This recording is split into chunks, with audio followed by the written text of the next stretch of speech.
एक बार हजरत ख्वाजा मोइनुद्दीन चिश्ती रहमतुल्लाह अलैहि इस्लाम का पैगाम फैलाने की नीयत से अपने कुछ मुरीदों के साथ अजमेर शरीफ के एक स्थान पर तशरीफ लाए।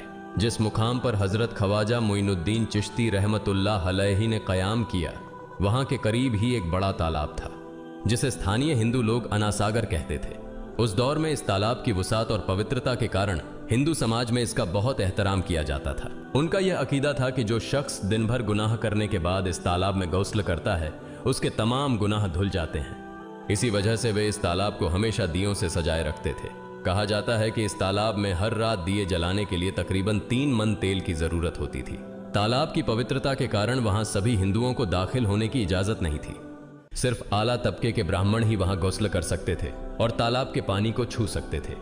उनका यह मानना था कि अगर ब्राह्मणों के अलावा कोई और तालाब के पानी को छू ले तो पानी नापाक हो जाएगा। हजरत ख्वाजा मोइनुद्दीन चिश्ती रहमतुल्लाह अलैहि और उनके मुरीद लंबे सफर से थके हुए थे। कुछ देर आराम फरमाने के बाद जब नमाज का वक्त हुआ तो ख्वाजा मोइनुद्दीन चिश्ती रहमतुल्लाह अलैहि ने हजरत बख्तियार काकी रहमतुल्लाह अलैहि को अजान देने का हुक्म दिया। हुक्म पाकर हजरत बख्तियार काकी रहमतुल्लाह अलैहि ने अजान देना शुरू किया। उस वक्त हिंदुस्तान में तौहीद का पैगाम और अजान के अल्फाज किसी ने नहीं सुने थे।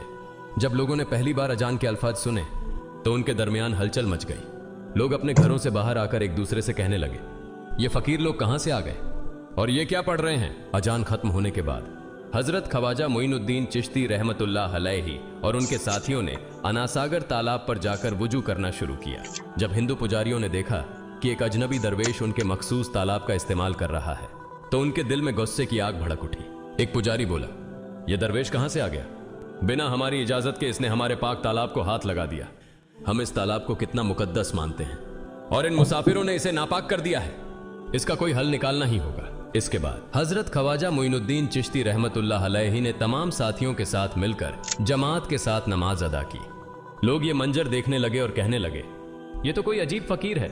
हमारे मंदिरों में सब देवी देवता मौजूद हैं और ये उनकी इबादत न करके किसी नए खुदा की इबादत कर रहा है। अगर मंदिर के बाहर भी कोई खुदा है तो उसे भी मंदिर में रखा जाना चाहिए ताकि लोग उसकी भी पूजा कर सकें। शाम ढलने लगी। शाम होते ही राजा पृथ्वीराज के ऊंटों के चरवाहे अपने ऊंट लेकर उस जगह पहुंचे। इत्तेफाक से हजरत ख्वाजा मोइनुद्दीन चिश्ती रहमतुल्लाह अलैहि उसी जगह पर तशरीफ फरमा थे जहां आमतौर पर राजा के ऊंट आराम किया करते थे। चरवाहों ने देखा कि एक दरवेश का काफिला उनके मुकाम पर आकर बैठा है। उन्होंने हजरत ख्वाजा मोइनुद्दीन चिश्ती रहमतुल्लाह अलैहि और उनके साथियों से कहा, अरे फकीर बाबा, आप कहां से तशरीफ लाए हैं और यहां आकर बैठ गए? क्या आपको मालूम नहीं कि यहां रोजाना राजा पृथ्वीराज के ऊंट आराम फरमाते हैं? राजा के ऊंट यहां आराम करते हैं। ये जानते हुए भी आपने यहां बैठने की जुर्रत कैसे की? हजरत ख्वाजा मोइनुद्दीन चिश्ती रहमतुल्लाह अलैहि ने उन चरवाहों को नरमी से जवाब दिया, बाबा, हम मुसाफिर हैं और अनजान हैं। हमें मालूम नहीं था कि इस मुकाम पर राजा के ऊंट आराम करते हैं। चूंकि हम पहले ही यहां रात गुजारने का इरादा कर चुके हैं, तुम अपने ऊंटों को आज किसी और जगह आराम देने ले जाओ। आसपास बहुत सी जगहें हैं। हजरत ख्वाजा मोइनुद्दीन चिश्ती रहमतुल्लाह अलैहि का जवाब सुनकर पृथ्वीराज के चरवाहे बोले, फकीर की हिम्मत तो देखो, कहता है कि राजा के ऊंटों को कहीं और ले जाएं और खुद यहां बैठे रहेंगे। फकीर बाबा, यह तो हरगिज मुमकिन नहीं है। राजा के ऊंट अपने ही मुकाम पर बैठेंगे। यह कहकर चरवाहों ने हजरत ख्वाजा मोइनुद्दीन चिश्ती रहमतुल्लाह अलैहि और उनके साथियों को वहां से उठाने के लिए दुर्व्यवहार करना शुरू कर दिया। हजरत ख्वाजा मोइनुद्दीन चिश्ती रहमतुल्लाह अलैहि बहुत ही सरल स्वभाव के थे। जब उन्होंने देखा कि चरवाहे दुर्व्यवहार कर रहे हैं तो उन्होंने बख्तियार काकी रहमतुल्लाह अलैहि से कहा, बख्तियार, हम यहां बैठकर क्या करेंगे? जब राजा के ऊंटों को यहीं बैठाना है तो रहने दो, ऊंट यहीं बैठे, हम यहां से जा रहे हैं। यह कहकर हजरत ख्वाजा मोइनुद्दीन चिश्ती रहमतुल्लाह अलैहि अपने साथियों के साथ वहां से चले गए। अगली सुबह जब ऊंटों को फिर से चरागाह में ले जाने का समय आया तो चरवाहे ऊंटों को उठाने की कोशिश करने लगे, लेकिन बार बार कोशिश के बावजूद वे ऊंटों को उठा नहीं सके, क्योंकि अल्लाह के वली हजरत ख्वाजा मोइनुद्दीन चिश्ती रहमतुल्लाह अलैहि ने कहा था कि ऊंट यहीं बैठेंगे। अल्लाह रब्बुल आलमीन ने उनकी यह दुआ कबूल कर ली थी और ऊंटों को आदेश दिया था कि जब तक मोइनुद्दीन चिश्ती खुद नहीं कहेंगे तब तक वे यहीं बैठे रहेंगे। इसके बाद चरवाहे ऊंटों के न उठने का कारण जानने लगे। उनमें से एक नेक चरवाहा था जिसने कहा, क्या तुम्हें याद है कि हमने कल यहां से एक दरवेश को उठाया था? जाते जाते उन्होंने कहा था कि हम जा रहे हैं, राजा के ऊंट यहीं बैठेंगे। मुझे लगता है कि उनके कहे शब्दों के कारण ही राजा के ऊंट उठ नहीं पा रहे हैं। शायद वह कोई बड़े वली हैं या अल्लाह का कोई अवतार है। इस बात को महामहिम राजा के समक्ष रखते हैं। इसके बाद चरवाहे पृथ्वीराज के पास पहुंचे और हाथ जोड़कर निवेदन किया, महाराज, हमने बहुत कोशिश की, लेकिन आपके ऊंटों को उनके स्थान से नहीं उठा सके और उन्हें चरागाह में घास चराने नहीं ले जा पा रहे हैं। राजा पृथ्वीराज ने आश्चर्य से पूछा, क्या ऊंटों को कोई बीमारी है जिस कारण वे उठ नहीं पा रहे? चरवाहों ने कहा, महाराज, ऊंट पूरी तरह स्वस्थ हैं, उन्हें कोई बीमारी नहीं है। पृथ्वीराज ने कहा, तो फिर वे अपनी जगह से क्यों नहीं उठ रहे? चरवाहों ने कहा, महाराज, कल उस स्थान पर एक दरवेश बैठे थे, हमने उनके और उनके साथियों के साथ काफी दुर्व्यवहार किया और उन्हें वहां से उठा दिया था। जाते जाते उन्होंने कहा था, राजा के ऊंट यहाँ बैठेंगे और उठेंगे नहीं। हमें लगता है कि दरवेश की बद्दुआ के कारण ही ऊंट अपनी जगह से नहीं उठ पा रहे हैं। तब पृथ्वीराज ने हुक्म दिया, अच्छा, जाओ और उस दरवेश को मेरे पास ले आओ। जब हजरत ख्वाजा मोइनुद्दीन चिश्ती रहमतुल्लाह अलैहि पृथ्वीराज के दरबार में पहुंचे तो पृथ्वीराज ने उनसे पूछा, ए दरवेश, आपने मेरे ऊंटों को क्यों पंगु बना दिया है? मेरे ऊंट भूखे मर रहे हैं, कृपया अपना जादू उनसे हटा लें।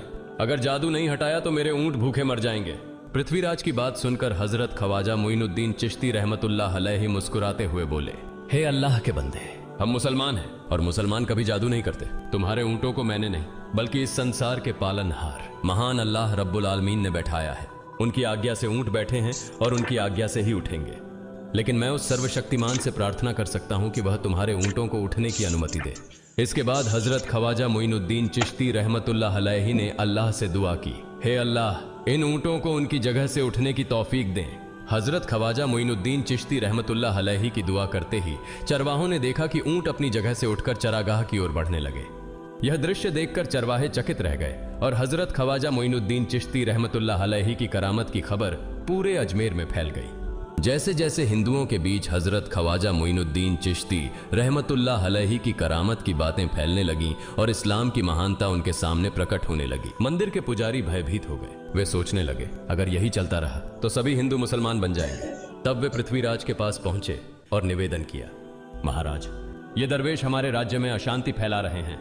यदि आपने अभी इनका कोई उचित समाधान नहीं निकाला तो ये दरवेश सभी हिंदुओं को मुसलमान बना देंगे और तब हमारे देवताओं की पूजा करने वाला कोई नहीं बचेगा। आप इन्हें यहां से भगा दें, नहीं तो ये हमें यहां से बाहर निकाल देंगे। महाराज, हम आपको एक और भयावह बात बताना चाहते हैं। ये दरवेश कहते हैं कि जिन मूर्तियों की हम पूजा करते हैं वे पूजनीय नहीं है। उनका कहना है कि ये केवल निर्जीव पत्थर है जिनमें कोई शक्ति नहीं है। ये साधारण लोगों को इस तरह की बातें बताकर भ्रमित करना चाहते हैं। सबसे आपत्तिजनक बात यह है कि ये दरवेश हर दिन 5 बार हमारे पवित्र तालाब में हाथ लगाकर उसे अपवित्र कर रहे हैं। पुरोहितों की बात सुनकर पृथ्वीराज ने हजरत ख्वाजा मोइनुद्दीन चिश्ती रहमतुल्लाह अलैहि को बुलाया। जब हजरत ख्वाजा मोइनुद्दीन चिश्ती रहमतुल्लाह अलैहि उनके दरबार में पहुंचे तो पृथ्वीराज ने कहा, ए दरवेश, हम देख रहे हैं कि आप गोमाता का मांस खाते हैं और हमारे देवताओं का अपमान करते हैं। हमारे धर्म के बारे में तरह तरह की उल्टी सीधी बातें कर रहे हैं। हम यह सहन नहीं कर सकते। हम यह भी देख रहे हैं कि आप हमारे पवित्र तालाब को अपने अपवित्र हाथों से खराब कर रहे हैं। आप तुरंत हमारे देश से चले जाएं। हजरत ख्वाजा मोइनुद्दीन चिश्ती रहमतुल्लाह अलैहि ने कहा, बाबा, हम लोग तो केवल वुजू करते हैं, नहाते नहीं। अगर पूरी देह के स्पर्श से आपके तालाब का पानी खराब नहीं होता है तो केवल हमारे हाथ और चेहरे के पानी से तालाब अपवित्र कैसे हो सकता है? यह सुनकर पृथ्वीराज ने कहा, वे सभी लोग हमारे धर्म के हैं जबकि तुम लोग कहीं और से आ गए हो। तुम हमारे धर्म के नहीं हो, इसलिए तुम्हारे हाथ लगाने से हमारा तालाब अपवित्र हो जाता है। तब हजरत ख्वाजा मोइनुद्दीन चिश्ती रहमतुल्लाह अलैहि ने कहा, अच्छा बाबा, हम अब आपके तालाब के पानी को हाथ नहीं लगाएंगे, लेकिन हमें पानी की जरूरत है तो हम चाहते हैं कि केवल एक बर्तन में पानी ले लें। पृथ्वीराज ने कहा, ठीक है, तुम पानी ले सकते हो, लेकिन तुम्हारा बर्तन तालाब में लगे, तुम्हारे हाथ नहीं। अगर तुम्हारे हाथ स्पर्श करें तो हम इसके खिलाफ सख्त कार्रवाई करेंगे। राजा के साथ सहमति के बाद हजरत ख्वाजा मोइनुद्दीन चिश्ती रहमतुल्लाह अलैहि ने अपने मुख्य खलीफा बख्तियार काकी रहमतुल्लाह अलैहि से कहा, बख्तियार, जाओ और राजा के तालाब से एक बर्तन में पानी ले आओ, लेकिन बहुत सावधानी से पानी लेना ताकि तुम्हारा हाथ तालाब के पानी को छू न सके। बख्तियार काकी रहमतुल्लाह अलैहि हजरत ख्वाजा मोइनुद्दीन चिश्ती रहमतुल्लाह अलैहि के आदेश का पालन करते हुए आना सागर से पानी लेने गए। उन्होंने बर्तन को तालाब में डुबोया और उनका हाथ पानी को नहीं छू सका क्योंकि चमत्कारवश पूरा तालाब एक छोटे बर्तन में समा गया। आना सागर पूरी तरह से सूख गया और उसकी तली में केवल सूखी रेत दिखाई देने लगी। जब पुरोहितों ने देखा कि उनके पवित्र तालाब में एक भी बूंद पानी नहीं बची है और वह मरुस्थल की तरह सूख गया है तो वे घबराते हुए राजा पृथ्वीराज के पास गए और बोले, महाराज, यह तो भारी संकट हो गया है। पृथ्वीराज ने पूछा, क्या हुआ? पुरोहितों ने कहा, उस दरवेश ने हमारे पूरे तालाब का पानी ले लिया है। अब हमारे पवित्र तालाब में एक बूंद भी पानी नहीं है। अगर इस तालाब में पानी नहीं होगा तो हम अपने पापों का प्रायश्चित कैसे करेंगे? दूर दूर से हजारों हिंदू लोग इस तालाब में स्नान करने आते हैं ताकि वे अपने पाप धो सकें। अगर पानी नहीं रहेगा तो वे यहां आना बंद कर देंगे, जिससे हमारा बड़ा नुकसान होगा और अजमेर की मान मर्यादा मिट्टी में मिल जाएगी। पृथ्वीराज गहरे विचार में पड़ गए।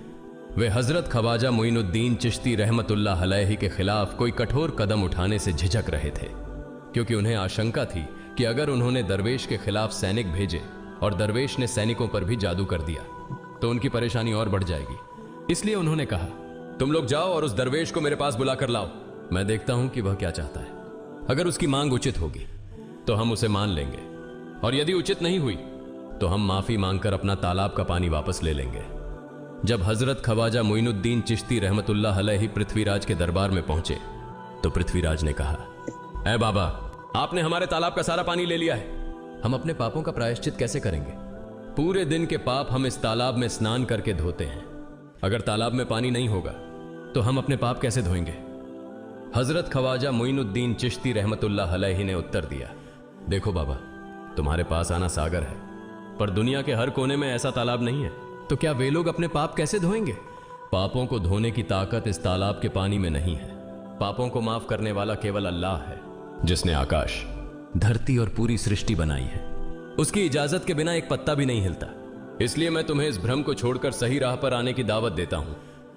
वहां मौजूद हजारों हिंदू हजरत ख्वाजा मोइनुद्दीन चिश्ती रहमतुल्लाह अलैहि की बातें मंत्रमुग्ध होकर सुन रहे थे। इसके बाद उन्होंने कहा, जाओ बख्तियार, जिस बर्तन में तुमने तालाब का पानी लिया था उसे वापस तालाब में डालाओ। बख्तियार काकी रहमतुल्लाह अलैहि हजरत ख्वाजा मोइनुद्दीन चिश्ती रहमतुल्लाह अलैहि के हुक्म से आना सागर में बर्तन का पानी डालने गए। जैसे ही बर्तन का पानी तालाब में डाला, आना सागर फिर से पानी से लबालब भर गया।